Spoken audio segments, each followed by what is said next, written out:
Arkadaşlar herkese merhabalar. Bugün size klima vakumu, işte buzdolabı vakumu, benzeri gazlı çalışan soğutma sistemlerindeki vakum nasıl yapılır bunu anlatmak istiyorum. Öncelikle bir tane şu şekilde 1 milibarlık bir hassas saatimizin olması şart. Yoksa sağlıklı bir vakum olup olmadığını düzgünce ya da kaçak kontrolünü düzgünce yapamayız.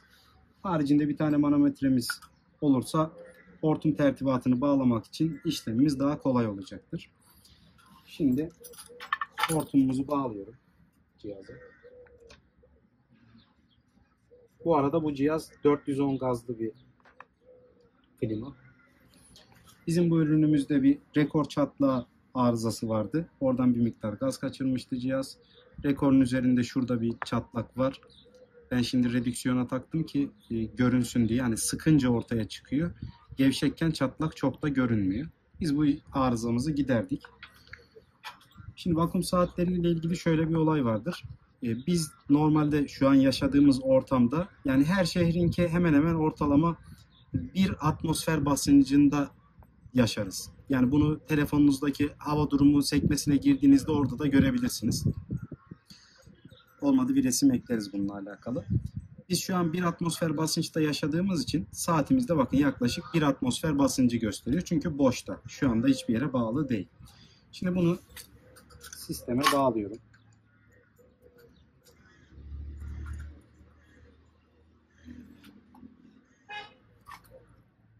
Sisteme bağladım. Daha sonrasında vakum motorumuzu çalıştırıyoruz.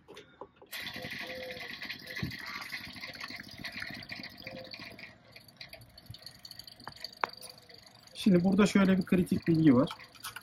Bir miktar vakum yaptı. O yüzden saat düşmeye başladı. Tekrar ben sisteme hava aldırayım. Basıncımız yükselsin.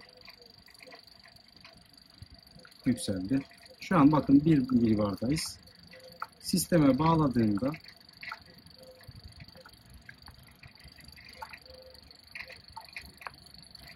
vakumu da açınca bakın basıncımız düşmeye başlıyor. Şimdi buradaki kritik bilgi şu.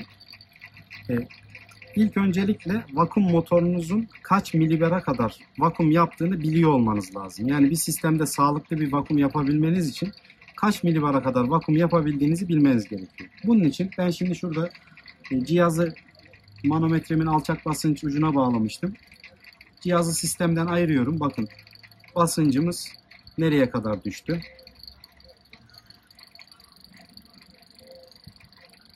Yaklaşık olarak bizim vakum motorumuz eksi 960 milibara kadar vakum yapıyor. Yani bizim sistemimizde herhangi bir kaçak yoksa vakum saatimiz eksi 960'a kadar düşmesi gerekiyor. Sistemimizde bir kaçak yoksa. Şimdi tekrardan sistemi dahil ediyorum. Bakın bir miktar arttı basıncımız. Şimdi bu saatimiz biraz önce sistem dahil değilken ki 960'a düşene kadar cihaza vakum yapmamız gerekiyor. Hani bunda süre olaraktan işte bazı ustalar var. Mesela yarım saat vakum yaptım yeter, 1 saat vakum yaptım yeter. Ya vakum yaptın da hani sistemde bir kaçak var mı, yok mu? Veya sistemin içerisinde bir nem var mı, onu aldın mı? Bu tarz şeylere bakmıyorlar. Ondan sonra da işte cihazların kompresörleri bozuluyor. Ne bileyim işte evaplar tıkanıyor, kılcal tıkanıyor. Benzeri arızalar ortaya çıkıyor. Bu tüm soğutma sistemleri için geçerlidir. Vakumun amacı da şudur. Sistemin içerisinde bulunan nemi, rutubeti benzeri şeyleri üzerindeki basıncı alarak ortam ısısında buhar olup sistemden çekilmesini sağlar. Yani belki okulda, ilkokulda bize o zamanlar göstermişlerdi. Şöyle düşünün. Mesela düdüklü tencereyi düşünün. Düdüklü tencerelerde sistemin ağzı kapalı olduğu için içerisindeki suyun sıcaklığı belki 150-200 derecelere çıkar ama su kaynamaz kesinlikle. Niye? Çünkü üzerinde çok yüksek bir basınç var. Bu basınç onun kaynamasını engeller. Bu sistem vakumunda da tam tersi olay geçerli. Şöyle ki diyelim ki şu anda bizim ortam yaklaşık hani 24 derece falan, bahar ayındayız. Üzerindeki basıncı aldığımızda bu şekilde vakum yaparak yani normaldeki 1 atmosfer basınçtan işte eksi 960'lara kadar düşürdüğümüzde içerisinde bulunan suyun buhar olaraktan dışarıya atılmasını sağlarız. Ve bu da sistemimizin daha uzun ömürlü, daha performanslı çalışmasına yardımcı olur. Şimdi bir miktar, yani basıncımız yaklaşık 960'lara düştü. Hani düştüğü halde dahi sistemde herhangi bir nem, rutubet benzeri bir şey olmasına karşın bir 20 dakika daha biz vakum motorumuzu çalıştırmaya devam edeceğiz. Sonrasında kaçak kontrolü yapıp gazımızı sisteme dolduracağız. Kaçak kontrolümüzü yaparken de vakumumuzu ilk önce kapatıyoruz. Sonrasında alçak basınç saatimizi takip edeceğiz. Biraz önce zaten söylemiştim. Hani bizim cihazımız yaklaşık eksi 960 milibar'a kadar vakum yapabiliyor.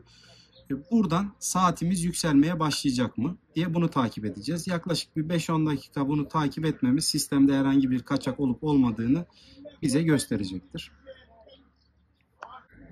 Tamam, kontrolümüzü tamamladık. Burada da şöyle bir durum söz konusu olur. Milibar saatimizde yaklaşık eksi 10, yani şuradaki çizgilerden bir tane çizgi kadar yükselme söz konusu olursa bu süre içerisinde ve devamı gelmezse bu normaldir. Hani saatinizle ilgili belki bir kalibrasyon probleminden ya da içerisi yaylı bir sistem olduğu için hani onun bir ileri gelme geri gitme durumlarından böyle bir şey yaşanabilir. Eğer ki ibremiz yükselmediyse sistemimizde kaçak yoktur. Gazı verip cihazımızı çalıştırabiliriz.